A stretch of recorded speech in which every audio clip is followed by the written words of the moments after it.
Assalamualaikum warahmatullahi wabarakatuh. Hari ini saya akan membentangkan tentang tajuk had zina.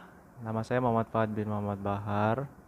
ID metrik di 16308704. Oke, had zina. Az-zina imma ayakuna madfu'an ila fahisha bisyubhu syabhatun masukh syar'i atau madfu'an ilaiha bimuhda bimahdun ru'una wa rughuba wa kullu minha muhsan atau ghairu muhsan fal anwa iza arba'ah. Okey, maksudnya di sini tentang had zina ni, dia bagi pendahuluan dulu pasal zina. Zina ni adalah yang didorong untuk dicabul, yang mendorong kepada pencabulan, yang tidak tahu tentang undang-undang syariah dan mereka yang didorong oleh nafsu kerana kelalaian dan keinginan semata-mata. Wa kullu minha muhsanan aw ghairu muhsanan, dan keseluruhan daripadanya itu terdiri daripada muhsan dan ghairu muhsan. Kiranya zina ni ada dua jenis je lah. Fal anwa iza arba'ah. Empat pula. Okey, dapat saya jelaskan kejap lagi. Yang empat tu maksudnya di sini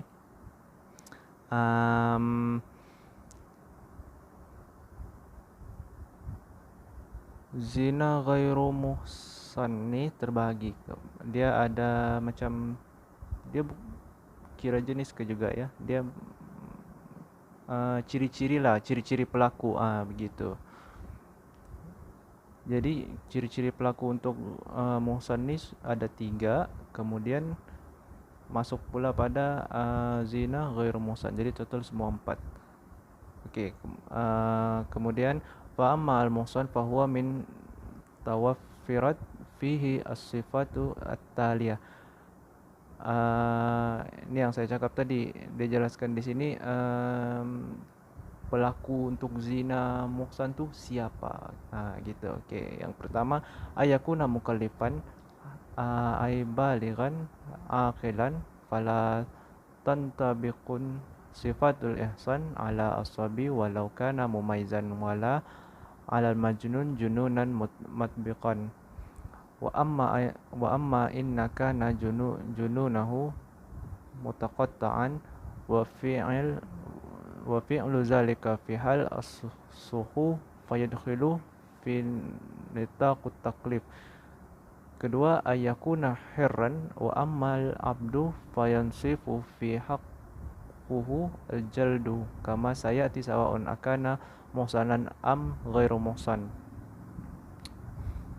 Yang ketiga, wujud al-wata' minhu fi nikah as-sahih sawa'un akana lahu zaujatun inda zani am lam yakun. Amma law marisun al-wata' bisyakkilu ghairu masyru' fala ya'di muhsanan. Okey, untuk senang kita faham, pelaku kepada zina muhsan ni, yang pertama dia orang yang baligh dan berakal. Lepas tu yang kedua, dia melakukan zina ni secara rela hati. Dia tidak dipaksa. Kemudian yang ketiga, pelakunya ni suami isteri yang sudah sah nikah, kemudian sudah berjima, melakukan persetubuhan, sama ada bukan sama ada, dia melakukan persetubuhan, lepas tu isteri ataupun suami ni bersetubuh lagi dengan skandal dia orang. Gitulah untuk kita senang faham. Kemudian ini saya tersilap. Okey, untuk hukum had zanni muhsan, iza sabit sifatul ihsan bin nisbah az-zanni tabakun fi haqquhu haddu az-zanni al-muhsan wa huwa rajam bil hajarah hatta al-maut. Dihampas pakai, bukan dihampas, direjam pakai batu sampai mati.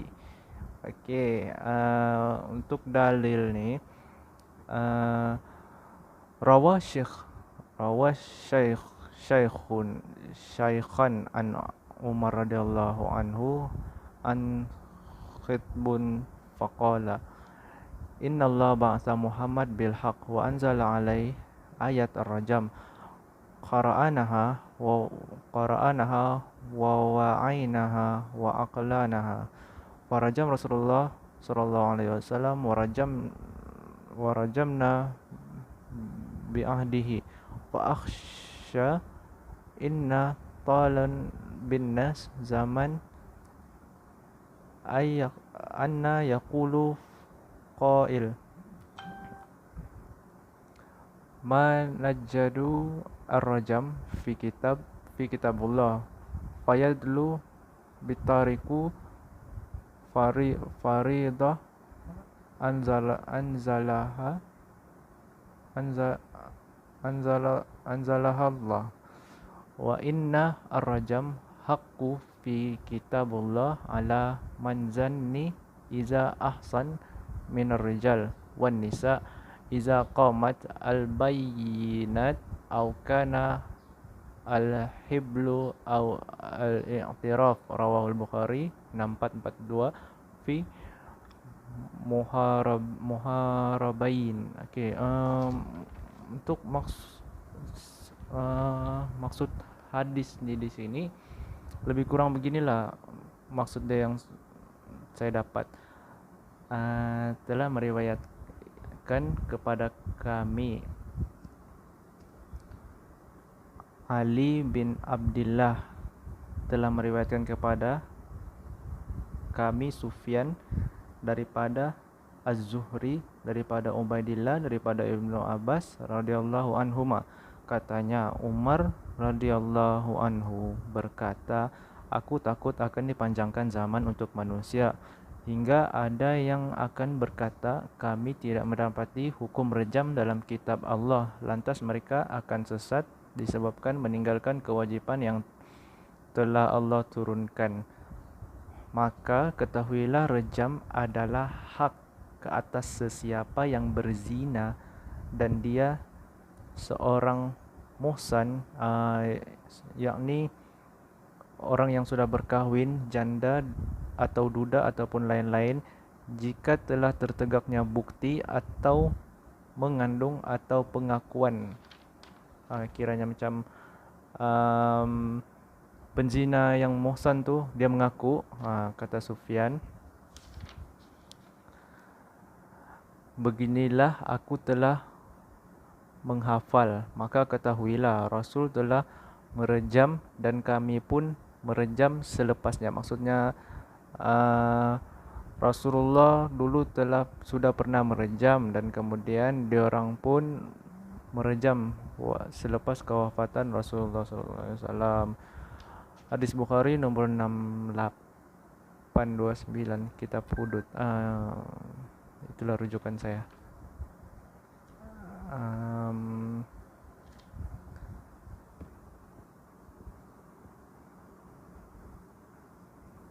Okey, had zina ghairu muhsan. Okey.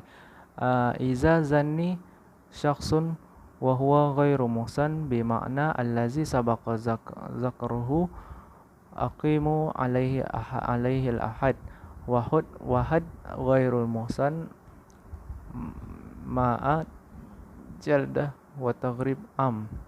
Okey, takrif untuk zina ghairu muhsan ni untuk senang kita faham dia lebih kurang begini. Iaitu segala macam zina yang dilakukan oleh orang yang belum bernikah. Contoh pasangan yang sedang bercinta, yang senang kita faham, pasangan yang sedang bercinta lepas tu diorang melakukan zina. Zina maksudnya macam yang zina ya gitulah. Itu takrif untuk zina ghairu muhsan. Kemudian dalilnya amma jalduhu ma'a jaldatun faqad sabit bil Qur'anil Karim qala qala ta'ala fi surah An-Nur. Alamak, tidak baris pula. Fi surah An-Nur ayat yang kedua. Saya skip dia punya ni lah, bacaan surah dia. Saya tidak letak baris itu, takut tersalah baca pula. Saya baca maksud saja ya. Untuk maksud dia ni, perempuan yang berzina dan lelaki yang berzina, maka rotanlah tiap-tiap seorang daripadanya 100 kali rotan. So di situ dia terus jelaskan hukuman untuk penzina ghairu muhsan ni, hukumannya ialah 100 kali sebatan. Okey, seterusnya akan saya serahkan kepada sahabat saya Ikmal Syazwan untuk meneruskan pembentangan. Terima kasih.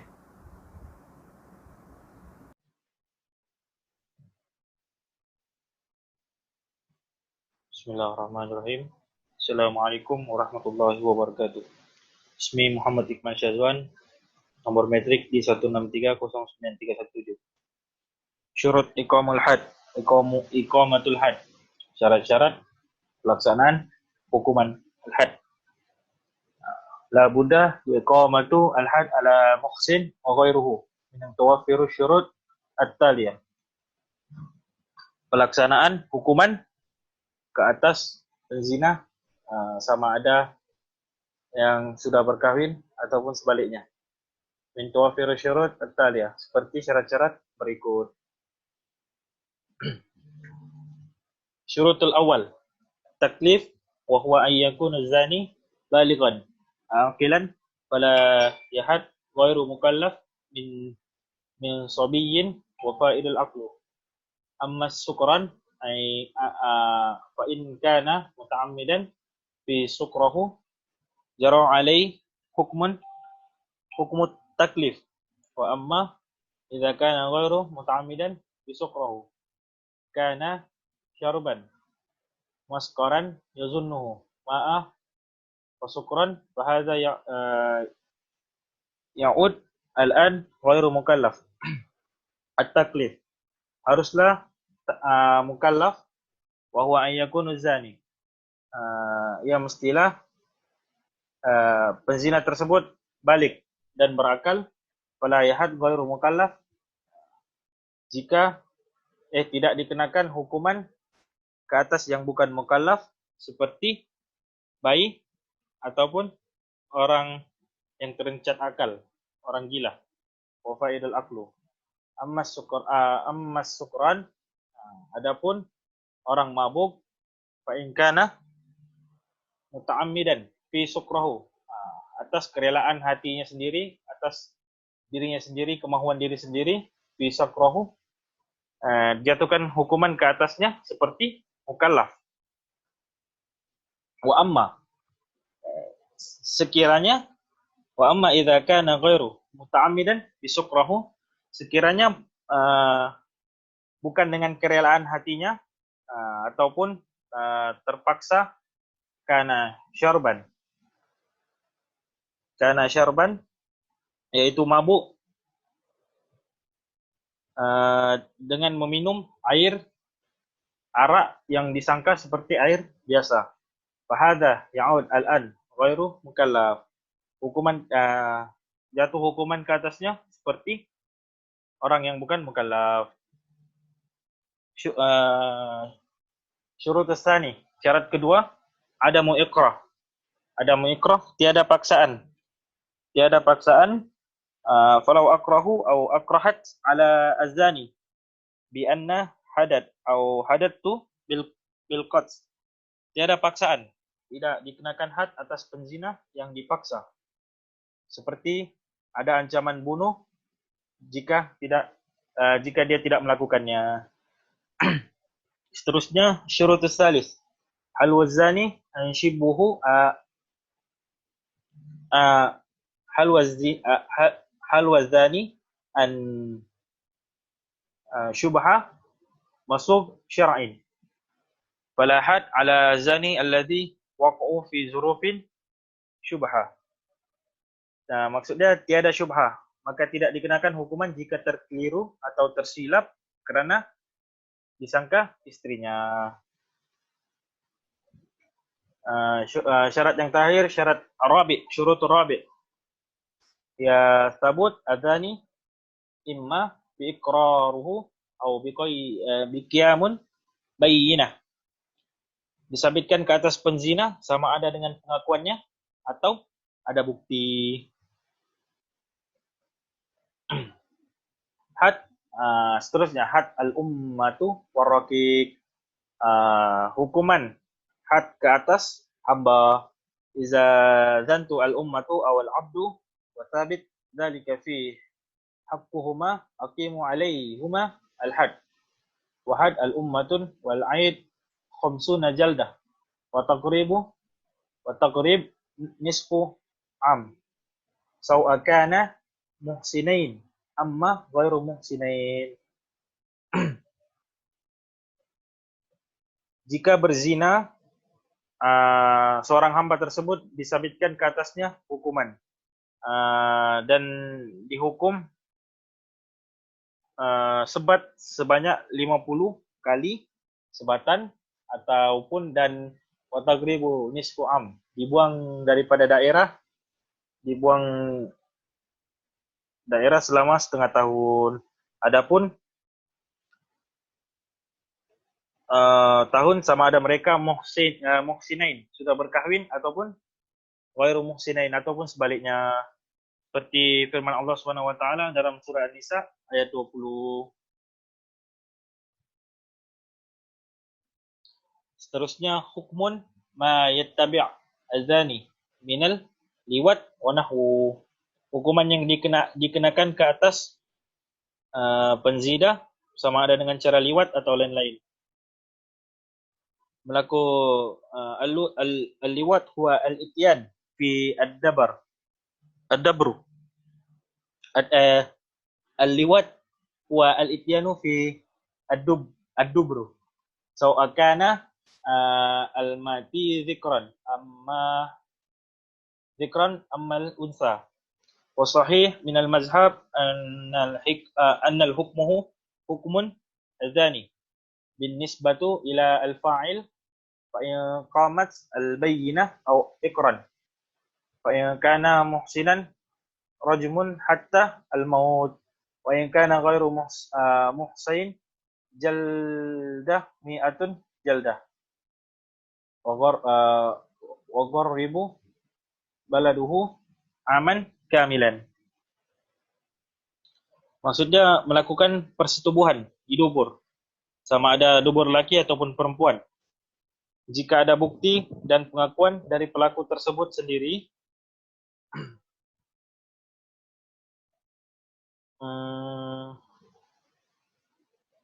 jika dia sudah berkahwin, hendaklah disebat sebanyak 100 kali dan dibuang daerah selama setahun penuh. Aman kamilan.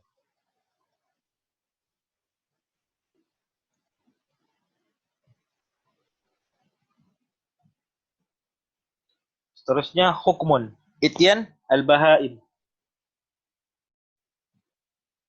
min ata bahimatun fa innahu yu'ir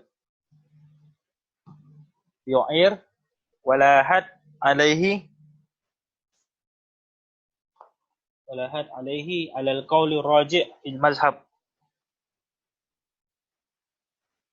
al-an fi'luhu mimma la yushtaha عند الأصحاب الأزواج السليمة بل هو مما ينفر منه الطبع الصحيح ولا تميل إليه النفس سليمة فلا يحتاج إلى زحرا والحد إنما شرعا زجرا للنفوس عن المقاربة ما يستحيي طمعا على وجهه غير مشروع.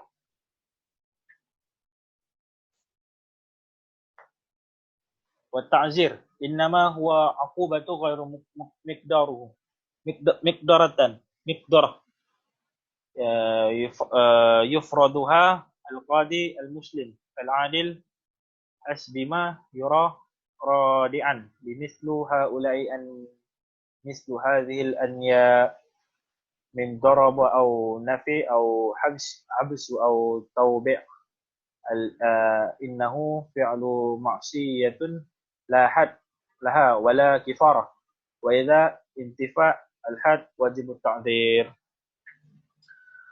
Apa yang saya faham, orang yang menyetubi haiwan akan dikenakan hukuman ta'zir dan bukan hudud berdasarkan pandangan yang kuat dalam mazhab.